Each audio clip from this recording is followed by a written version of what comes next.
자, 옆 사람하고 이렇게 인사할까요? 만나서 반갑습니다. 자, 뒤에 있는 분하고 서로 한번 인사할까요? 뭐라고 얘기하냐면, 자, 오직 말씀이 힘입니다. 아멘.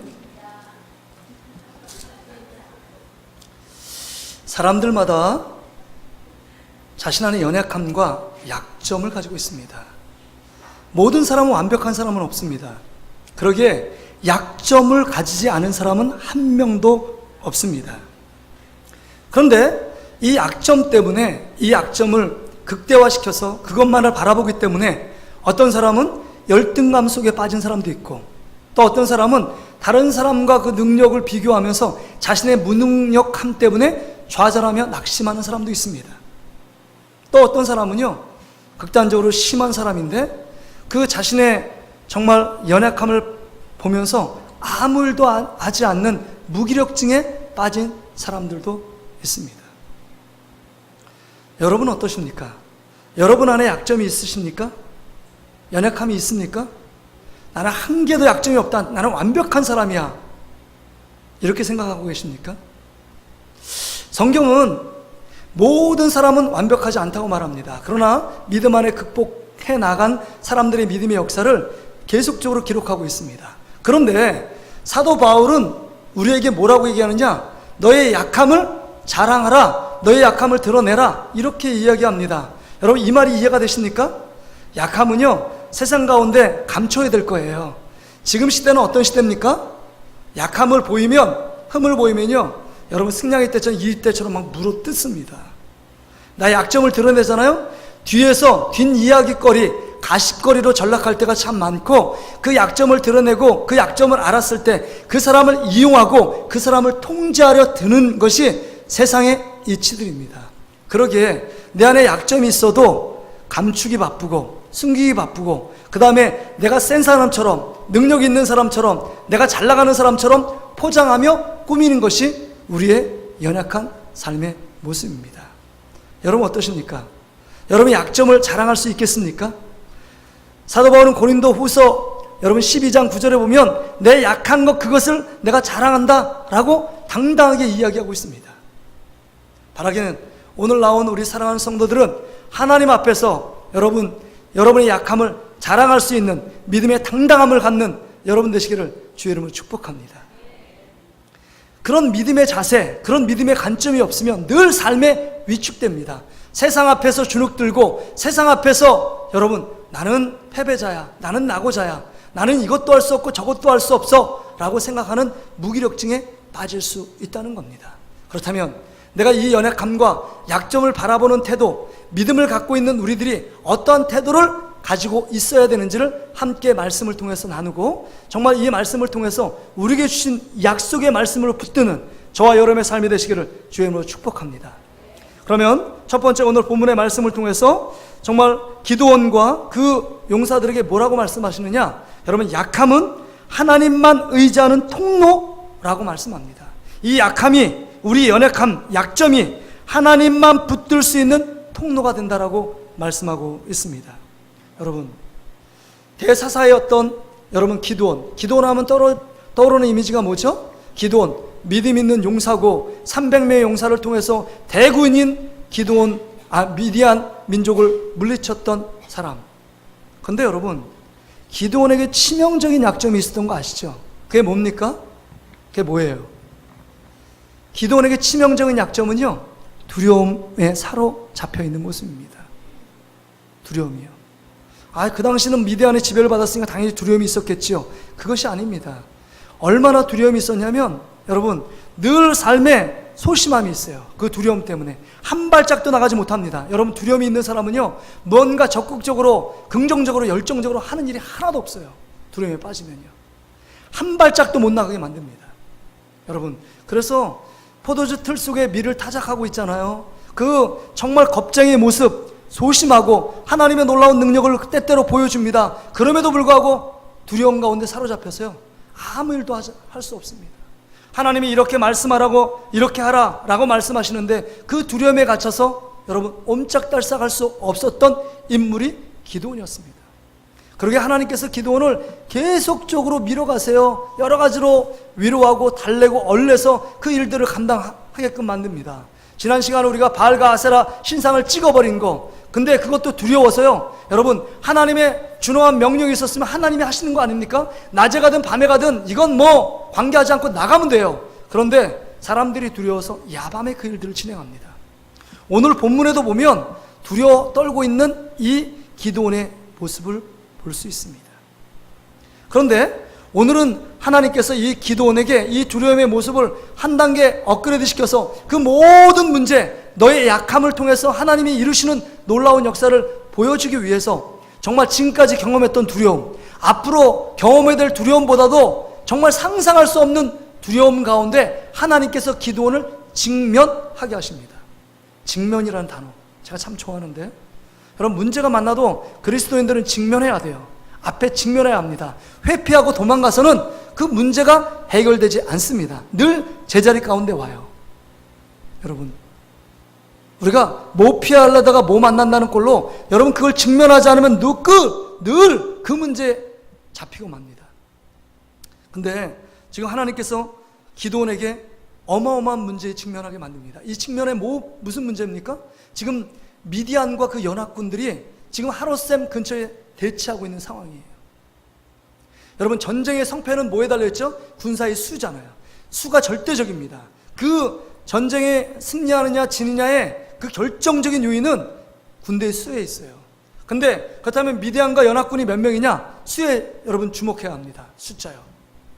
돈에 주목하라면 돈의 액수는 그냥 착착 들어오는데 이 숫자가 잘 생각이 안 나는데, 여러분, 미디안과 연합군의 숫자가 13만 5천 명이에요. 13만 5천 명.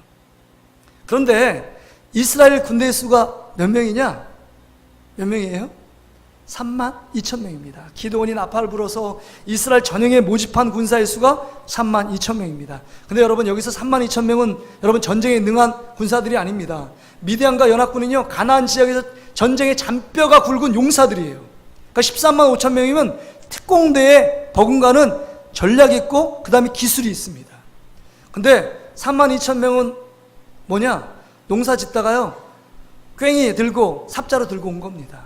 그래도 거기 중에 전쟁을 좀 할 수 있는 사람은 전쟁 무기 정도 들고 그냥 어쩔 수 없이 온 오합지졸들이 3만 2천 명이에요. 그래도 기드온의 입장에 보면 3만 2천 명이 어딥니까? 13만 5천 명하고 3만 2천 명이면 4.2대 1이에요. 4.2대 1. 제가 계산을 해봤어요.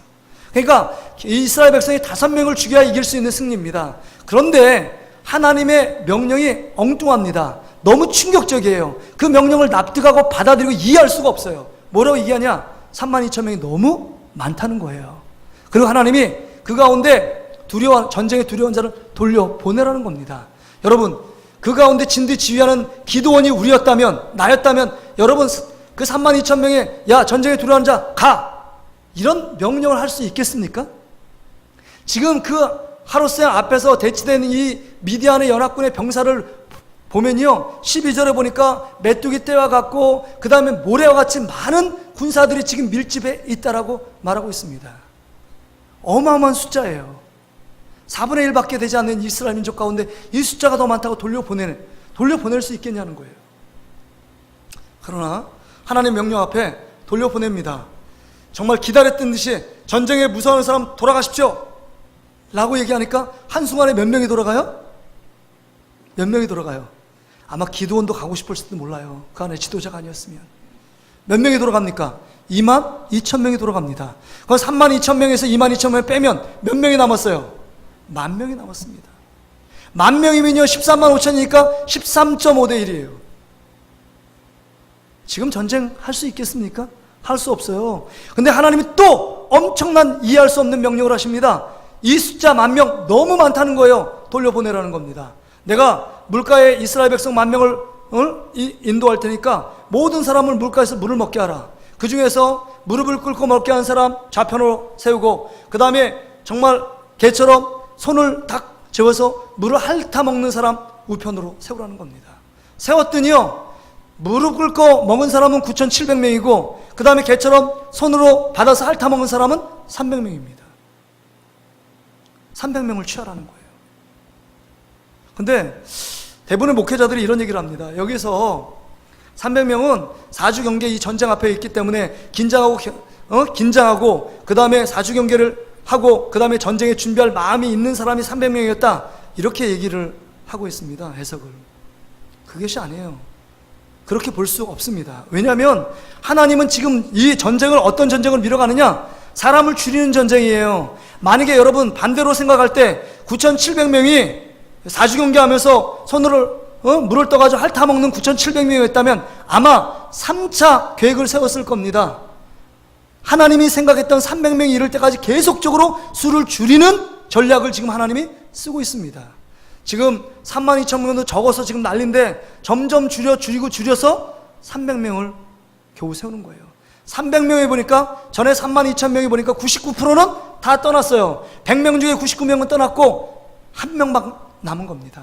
그냥 용기 있다고 말해서 그냥 어찌어찌 물을 먹어보니까 핥아서 먹는 300명이 남은 겁니다. 여러분, 그렇다면 이 기드온과 300명 용사를 남겨놓은 이유가 무엇이냐 하는 것입니다. 하나님의 능력이 없겠어요? 더 많은 숫자를 더 많이 부를 수도 있습니다. 32,000명이 아니라 30만 아니면 300만 대군을 부를 수도 있습니다. 그럼에도 불구하고 하나님은 점점 더 수를 줄여서 겨우 단지 300명만 남게 하셨습니다. 그 이유는 무엇일까요? 우연하게 남긴 것입니까? 아니잖아요. 하나님의 분명한 이유와 목적이 있기 때문에 300명을 남기신 겁니다. 왜 그러셨을까요? 이것은요, 이 300명 기드온과 300명을 통해서 이스라엘을 대변하고 있습니다. 너희는 보잘것없는 이런 연약한 민족임에 불과하다라고 말하는 겁니다. 앞에 대군이 14만 5천 명이 그 일들을 쳐다보고 있습니다. 22,000명이 가는 것도 보았고 9,700명이 가는 것도 보았습니다. 기드온과 300용사만 남은 이 모습 보면서 그 앞에 있는 미디안 연합군들이 아마 웃으며 조롱하며 여러분 파한대소하며 저건 뭐 하는 거야? 저건 뭐 하는 짓이야? 라고 생각했을 겁니다. 우리의 모습이 300 기드온 용사와 똑같아요. 우리는 너무 보잘것없는 사람들입니다. 이 숫자를 갖고 미디안 연합군의 대군을 무찌를 수 없는 연약한 존재에 불과하다는 사실을 네가 네 삶 가운데 직면하라는 겁니다. 그 가운데 맞닥뜨리라는 것입니다. 내가 무슨 존재냐? 어마어마한 존재도 아니고 힘 있는 존재도 아니고 능력 있는 존재도 아니고 지혜 있는 존재도 아니고 늘 우리는 죄를 짓고 사는 존재. 이 말씀을 듣고 은혜 받고 내가 정말 일주일 동안 하나님 자녀처럼 당당하게 살겠다는 결단하지만 여러분 일주일 동안 보세요. 내 삶의 구체적인 현장에서 무너져 내리고 하나님을 실망시키고 하나님 말씀에 떠났고 하나님이 원하지 않는 일들을 하다가 패잔면적으로 온 우리의 모습, 이게 우리의 연약한 모습 아니에요? 우리의 모습은 정말 그 대군 앞에서 적군 앞에서 기드온과 300용사의 모습이라는 겁니다. 영적인 모습을 보라는 거예요. 네가 네 힘으로 할 수 있겠냐? 할 수 없다는 거예요. 네가 할 수 있는 일은 그럼 뭐냐 하는 겁니다. 정말 네가 의지하는 모든 22,000명도 떠났고 9,700명도 떠났고 네가 의지하는 병사도 떠났는데 네가 의지할 분은 누구냐 하는 겁니다. 모든 불순물을 제거하고 네가 의지할 오직 한 분은 하나님밖에 없음을 지금 이 말씀을 통해서 이 명령을 통해서 지금 기드온에게 하나님께서 하고 있다는 사실입니다. 여러분, 연약함을 보고 있습니까? 아니면 하나님을 의지하고 있습니까? 지금 기드온에게 이 300용사만 남긴 이유는 하나님만 의지하라는 거예요. 하나님만 붙들라는 겁니다. 너의 영적인 민낯을 보라는 겁니다.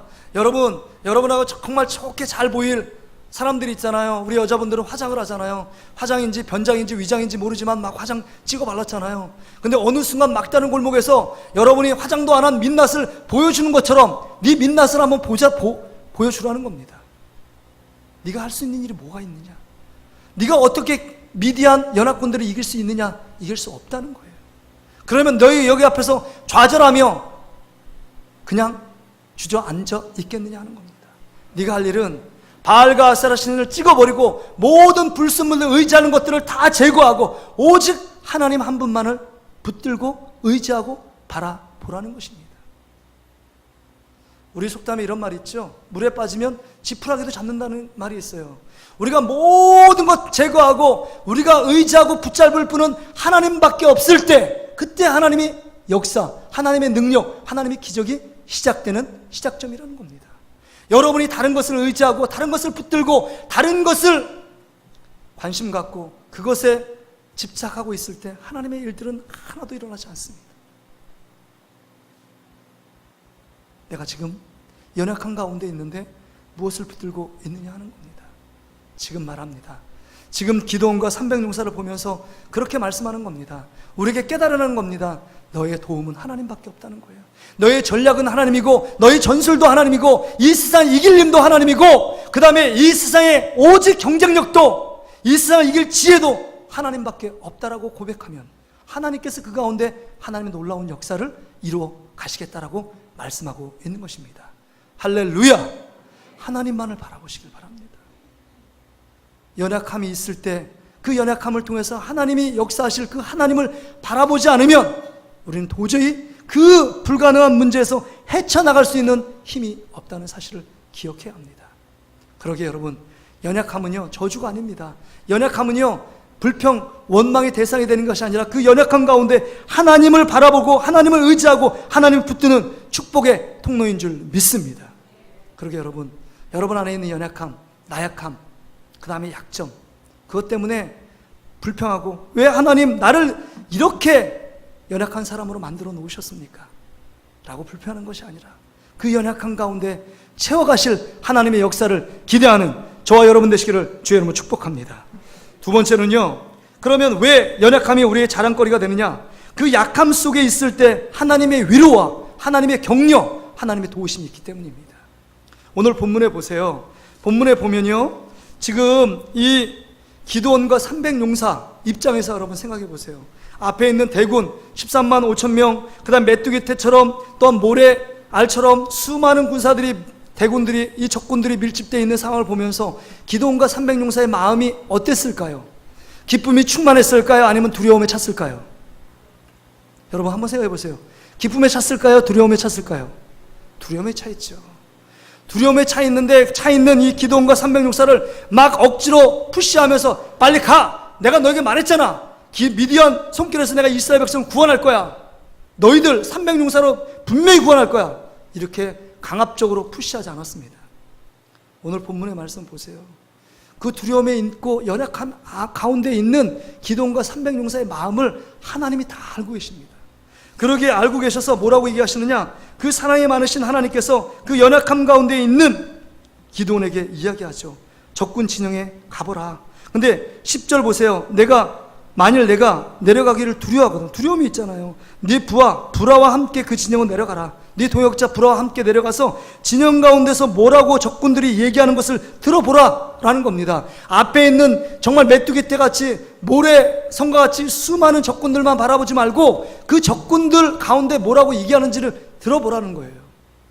하나님의 위로와 격려와 그 다음에 그 기드온과 부하 또한 300용사를 위로하고 용기를 주고 있어요. 근데 적군에게 살며시 들어가서 하는 이야기를 보니까 두 병사가 얘기하고 있습니다. 적군 병사가. 한 병사가 뭐라고 얘기하냐? 내가 꿈을 꿨잖아. 간밤에 꿈을 꿨는데 이상한 꿈을 꿨어. 무슨 꿈인데?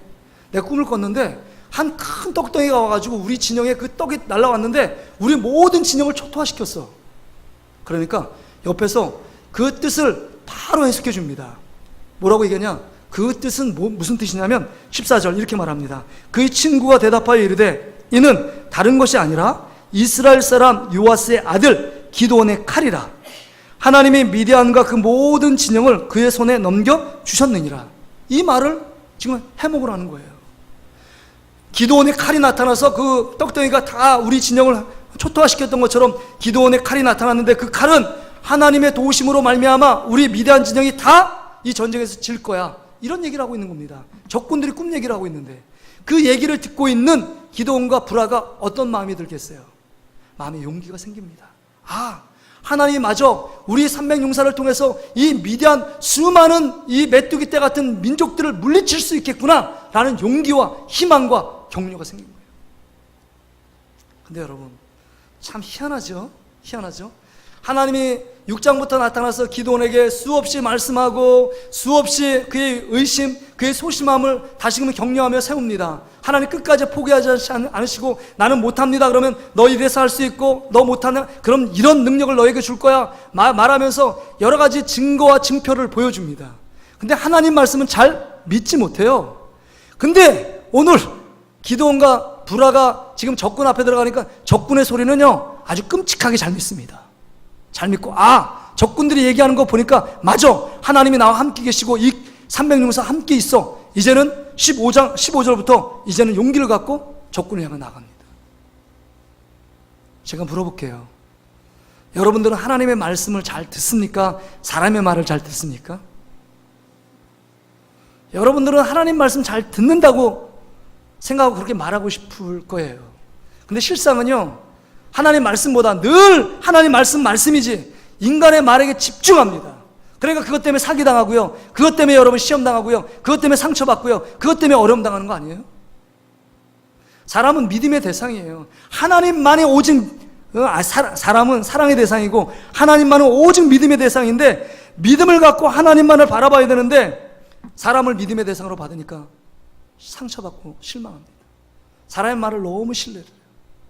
근데 지금 기드온과 아이러니하게 이 브라가 지금 적군들의 말을 듣고 하나님 말씀이 그렇게 정말 청천벽에 우레같이 말씀할 때는 움직이지 않다가 적군들의 말을 듣고 움직이는 모습을 봅니다.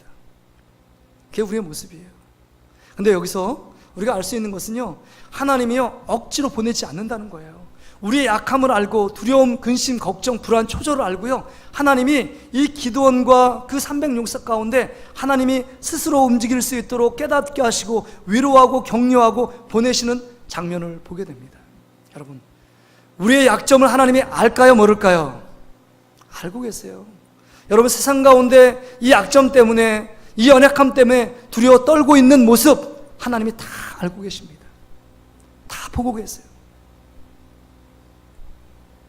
마치 여러분, 운동회를 이렇게 가잖아요. 운동회 가면 아이들이 막 달리기를 합니다. 달리기를 하는데 우리 아이들이 3등 안에 들어야 되는데 상을 못 받아요. 근데 그거 3등 안에 못 들었네? 그리고 그냥 후딱 와요? 여러분, 그냥 달리고 있는 아이들 모습만 봐도 어때요? 너무 좋은 거예요. 꼴찌도 너무 좋은 거예요. 그래도 달리고 있는 이 내 아들, 딸의 모습을 보면서 흐뭇해하고 있는 게 우리 부모의 심정 아닙니까? 우리 애들 3남매는 달리기를 참 잘해요. 저 닮아서 그런지 몰라도 이렇게 가면 상을 많이 받고 오더라고요. 응? 근데 여러분, 1등 했다고 좋아하는 게 아니잖아요. 아이가 이렇게 막 달리는 모습 보면서 열심히 하고 그 다음에 정말 마음껏 밝은 얼굴 뛰어넘는 모습을 보면 너무 사랑스럽잖아요. 근데 여러분, 좋은 모습만 부모가 기뻐하는 게 아니라 그 연약한 모습이 있을 때도 안타까운 모습으로 더 정말 안쓰러운 모습으로 더 지켜봅니다. 이게 하나님 아버지의 마음이에요. 하나님 아버지의 마음. 저도 3남매를 키웁니다. 우리 자녀들의 약점이, 저 안에 약점이 더 많은데 우리 자녀들은 뭐 저보다 좀 난데 그 안에 단점이 있어요. 약점이 있습니다. 왜 없겠어요? 근데 그 모습 보면서 제가 막 동네방네 떠돌면서 우리 예담이, 다니엘, 가은이는 이런 약점이 있어요 라고 말하는 게 아니라 그 약점 어떻게 하면 내가 채워줄까? 어떻게 하면 그 약점을 보충해줄까? 이런 마음이 솔직히 들어요. 왜요? 자녀들을 사랑하니까. 이게 하나님 아버지의 마음이에요. 기드온과 300용사가 불안과 초조와 두려움 속에 있을 때 하나님이 그 모든 장면을 통하여 이끌으셔서 용기를 주고 희망을 주고 격려를 주고 위로하고 끝까지 힘내라고 말씀하시는 그 하나님의 음성이 그 가운데 들려왔다는 겁니다. 그렇습니다. 우리 연약한 가운데 우리 혼자 있지 않아요. 우리의 연약함, 치명적인 약점, 정말 누구에게도 드러내고 싶지 않은 이런 약함을 하나님께서 알고 계시고 우리 한복판에 오셔서 우리 가운데 함께 하셔서 그 약함 속에서 하나님 그 약함을 그냥 비판하고 절망 가운데 내버려 두는 것이 아니라 그 가운데 하나님의 아름다운 손길로 우리를 이끌어 가신다는 겁니다. 그러기에 우리는 우리의 약함을 자랑할 수 있는 겁니다. 우리 기도로 하나님께 자랑할 수 있어요. 내가 이것 때문에 힘듭니다. 이것 때문에 못 살겠습니다. 이것 때문에 어려움을 당하고 있습니다 라고 하나님께 자랑하고 하나님께 아뢰면 하나님께서 그 약함, 그 약점을 보시고 하나님이 싸매해 주시고 안아주셔서 새로운 믿음의 놀라운 기적의 길로 우리를 인도해 가실 줄 믿습니다. 할렐루야! 마지막으로 여러분, 오늘 본문의 말씀을 통해서 왜 약함이 우리 속에 자랑이 되느냐, 이 약함 속에 있을 때 하나님의 능력이 우리 속에 나타난다는 겁니다. 이제 모든 불순물을 제거하고 하나님만을 바라보고 의지할 때, 약한 자 가운데 하나님을 바라보고 의지하고 주님의 격려와 용기 속에서 나갈 때 하나님께서 어떤 일을 이루시느냐? 하나님은 놀라운 상상할도 할 수 없는 일들을 이루세요. 여기 보니까 정말 상식적으로 여러분 전쟁에 나가려면 도구를 하나님 뭘 주셔야 됩니까? 300용사 적은 수에 불과하지만 미대한 대군 앞에 나가려면 여러분 하나님 뭘 주셔야 돼요? 이 300용사에게 뭐 칼이나 방패나 아니면 활 이런 거 줘야 되지 않습니까? 근데 정말 이해할 수 없는 뭘 주냐? 나팔을 목에 걸어두고요. 그 다음에 여러분 횃불하고 그 다음 항아리를 줍니다. 그 다음 항아리에다가 횃불을 집어넣게 해요. 여러분 횃불에다 항아리 집어넣으면 여러분 횃불에 계속 불이 탈까요? 꺼질까요? 꺼집니다. 여러분 촛불에다가 여러분 여기 컵 같은 거 뒤로 이렇게 해서 딱 올려놓어 보세요. 바로 촛불이 꺼집니다. 왜냐하면 산소가 점점 부족해지기 때문이에요. 근데 이런 불가능한 상황 속에서 이렇게 말씀하시는데 그 불이 꺼지지 않도록 인도하시는 것도 참 불가사의한 일이고, 그 다음에 여러분 그 야밤에 여러분 항아리에 아무리 불빛을 얘기해도 여러분 불빛이 새내갈까요? 불빛이 전혀 새내가지 않을까요? 새나가죠. 그러면 거기서 보초가 보는 사람들이, 보초는 대부분 높은 산에 올라가서 보초를 보잖아요. 그런 병사들을 깨워가지고 지금 적군이 쳐들어오고 있다 한마디 하면 13만 5천 명이 즉시 그 일시로 대들어서 그 모든 초토화시키지 않겠어요? 독에 든 쥐처럼. 이건 불가능한 전쟁이에요. 그 다음에 여러분 300명씩 세대가 일어나서 아무런 소리 없이 인기척 없이 그 진영에 들어가는 거, 이거 쉬운 일이 아니죠. 다 하나님이 하시는 일들이잖아요. 근데 여러분 그 항아리는요 이스라엘에 가면 있대요. 사진을 보니까 이 항아리에서 횃불이 꺼지지 않도록 거기 구멍을 뚫어 놓은 거예요. 산소가 통하도록. 그래서 횃불 갑니다. 근데 그것도 불가사의한 게 횃불에 계속 30분 1시간 들면 어떻게 됩니까? 항아리가 어마어마하게 뜨거워져요. 그럼 손잡이가 불에 탈 겁니다. 근데도 그 일들 하는 거 다 하나님이 여러 가지로 일들로 우리 기도원 300용사를 붙드시는데, 이게 인간의 방법과 하나님의 방법은 틀린 거예요. 인간의 방법은 활, 칼, 창 이런 걸 줘야 되는데 그것이 아니라 정말 연약한 도구, 싸울 수 없는 도구를 줍니다. 그리고 나가 싸우라는 거예요. 적군 진영에 가게 합니다. 그리고 나서 이 기도원이 나팔을 불 때 모든 사람이 함께 나팔을 불고 항아리를 깨버립니다. 그리고 막 소리를 질러요. 그 소리 지르는 외침 때문에 정말 그 안에 있는 13만 5천이 혼미백산합니다. 그러면서 반응이 이렇게 나와요. 이 21절에 보니까 이렇게 반응이 나오죠. 7장 21절에 각기 제자리에 서서 그 진영을 에워싸매 그 온 진영의 군사들이 세 가지 반응이요. 뛰고, 그 다음에 큰 소리로 부르짖고, 두려우니까 부르짖고, 세 번째 도망해요. 걔가 완전히 혼미백산에서 걸음만 아살림도 도망 막 하는 겁니다. 그 가운데서 어떤 일들이 일어나냐? 하나님이 하시는 일들이 22절에 기록되어 있어요. 우리 22절 말씀 같이 한번 읽어볼까요? 시작. 300명이 나팔을 불 때 여호와께서 그 온 진영에서 친구끼리 칼로 치게 하심으로 적군이 도망하여. 여기까지요. 여러분 친구들끼리 칼로 치게 하셨어요. 이 일들을 누가 하신 거예요? 하나님이 하신 거예요. 횃불을 들어서 그 다음에 항아리를 깨고 나팔을 불었기 때문에 혼미백산한 것이 아니라 하나님이 그렇게 해서 친구들과 두려움에 처하게 돼서 그 옆에 있는 그 동지, 그 적들을 같은 편들을 죽이게끔 만드신 분이 하나님의 역사, 하나님의 손길이 그 가운데 임했다는 것입니다. 여러분 여기서 우리가 깨닫는 것은요, 우리의 약함을 갖고 하나님의 능한 손길 가운데 의지했더니 하나님의 능한 손길 가운데 도저히 불가능한 전쟁, 도저히 이길 수 없는 전쟁을 대승으로 이끄는 하나님의 역사를 보게 됩니다. 여러분 그렇습니다. 약함이 하나님의 손에 들려졌을 때 우리가 상상할 수 없는 놀라운 반전, 역전, 기적의 역사로 우리를 채우시는 분이 누구시냐? 하나님이라는 사실을 기억해야 합니다. 그러게 여러분, 우리가 약한 가운데 있을 때 그것 때문에 낙심하고 절망하지 말아야 돼요. 여러분 사람들 중에 가장 연약한 사람이 누굽니까? 갓난 아이잖아요. 갓 태어난 아이예요. 근데 여러분 놀라운 것은 뭔지 아세요? 그 갓 태어난 아이에게 근심이 있어요, 없어요? 근심 없어요. 그 갓 태어난 아이가 부모 그늘 아래에 있으면 가장 안전한 아이가 갓 태어난 아이예요. 놀라운 거 아니에요? 가장 약한 아이가 갓 태어난 아이인데 부모 그늘 아래서 보호를 받아서 늘 근심 걱정이 없고, 우리가 하는 근심 걱정이 없고 불안 초조가 없어요. 늘 안전하게 부모 그늘 밑에 있습니다. 왜 그럴까요? 갓난 아이는요, 자신의 능력을 의지하는 것이 아니라 부모의 그늘, 부모의 능력을 의지하기 때문에 가장 안전하고 가장 편안한 삶을 살 수 있는 줄 믿습니다. 그렇습니다. 우리도 마찬가지예요. 우리의 능력을 의지하면 세상을 이길 수 없어요. 늘 불안 초조 속에, 두려움 속에 사무치며 살아갈 수밖에 없습니다. 늘 위축될 수밖에 없어요. 정신병 안 걸리는 게 이 시대에 살아가는 사람들 중에 여러분 정신병 안 걸린 것만 해도 다행이에요. 각박한 경쟁 속에서, 삭막한 세상 속에서 제정신을 갖고 살아간다는 것 쉬운 일이 아닙니다. 그렇죠? 그럼에도 불구하고 하나님이 우리의 약한 가운데 우리를 통해서 하나님의 놀라운 기적을 창출하는 도구로 우리를 사용하신다고 말씀하고 있는 이 말씀을 붙드는 여러분 되시기를 주의 이름으로 축복합니다. 고린도전서 1장 18절에 보면 십자가의 도가 멸망당하는 자에게는 미련한 것이요 구원받는 우리에게는 하나님의 능력이에요. 예수 그리스도가 하나님의 능력임을 믿는 여러분 되시길 바랍니다. 오직 하나님만이 우리의 실력이고 능력인 줄 믿는 여러분 되시길 주의 이름으로 축복합니다. 제가 그래서 우리 자녀들에게 하는 말이 있어요. 공부 열심히 못하면 그러지 말고 기도라도 열심히 해야 된다. 하나님만을 의지해야 된다. 너의 경쟁력은 하나님이다. 너가 믿을 대상은 하나님밖에 없어. 네가 세상을 이길 수 있는 힘이 뭐냐? 하나님이라는 거예요. 내 능력은요 너무 연약합니다. 별 볼 일 없어요. 여러분 기도원과 300용사 용사도 아닙니다. 정말 별 볼 일 없는 사람을 하나님의 능력으로 채워주시니까 하나님이 기적으로 역사하잖아요. 말씀을 정리합니다.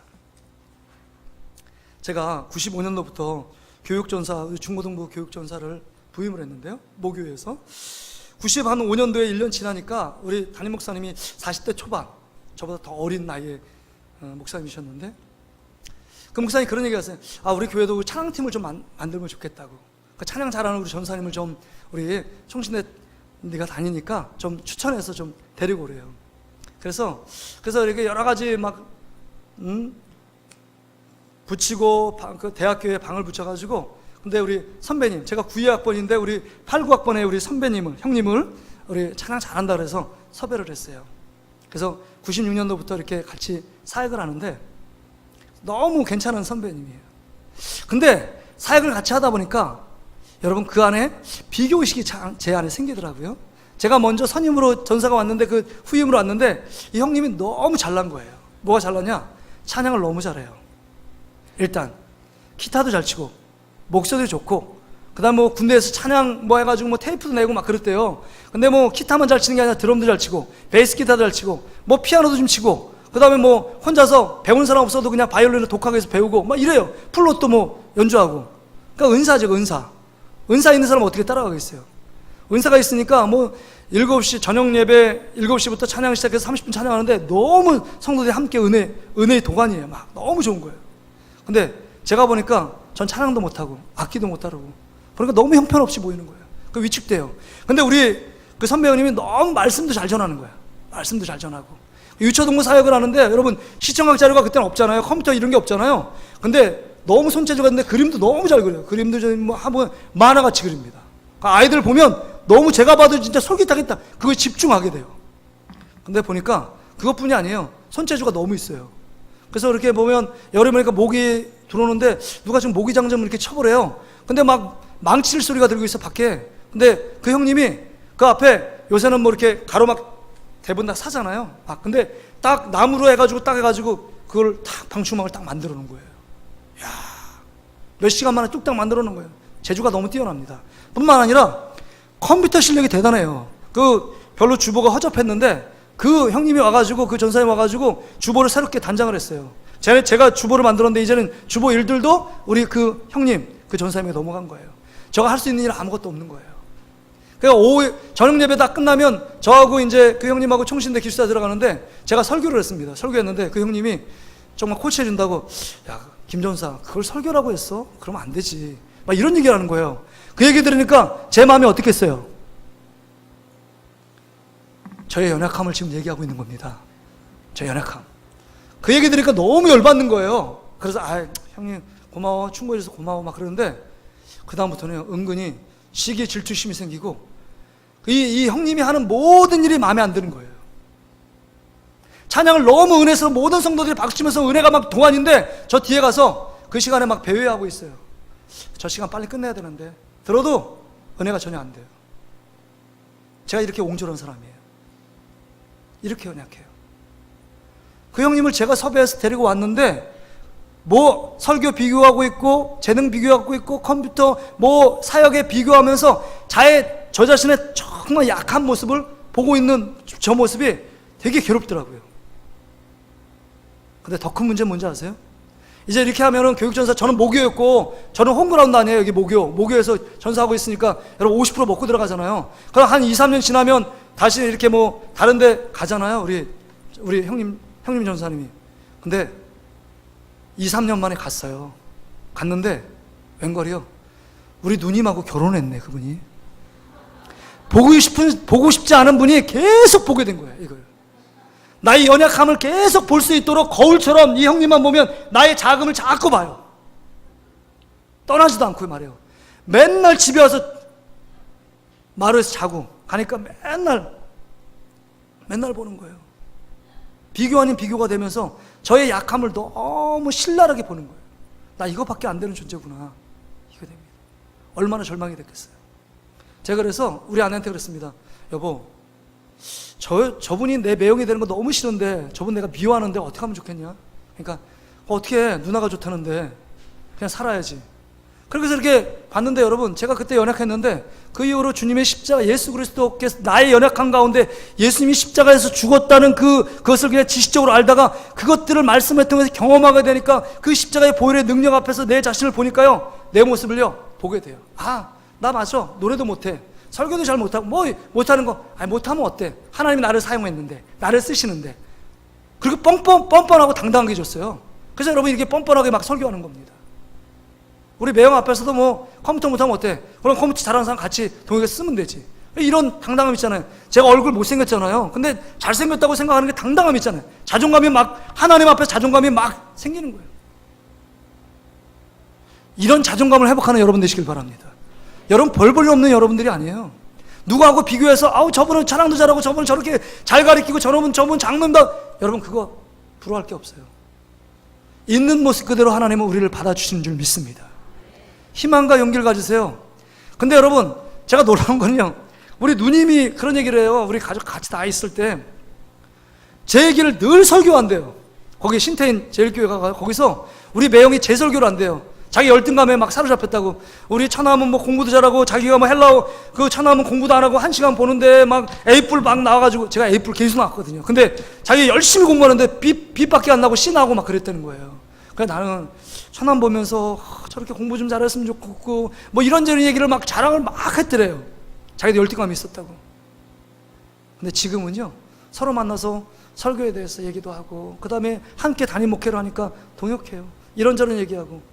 엊그제도 만나서 이런 얘기, 매형 뭐 좋은 자료 있으면 저도 주고 공유 좀 하세요. 목회 좋은 거 있으면. 이런 얘기. 여러분, 우리의 모습이 어떤 모습이에요? 우리 인간은 잘난 사람 별로 없습니다. 학벌 좋은 사람, 잘난 사람 별로 없다. 고린도전서 1장에 그 말씀이잖아요.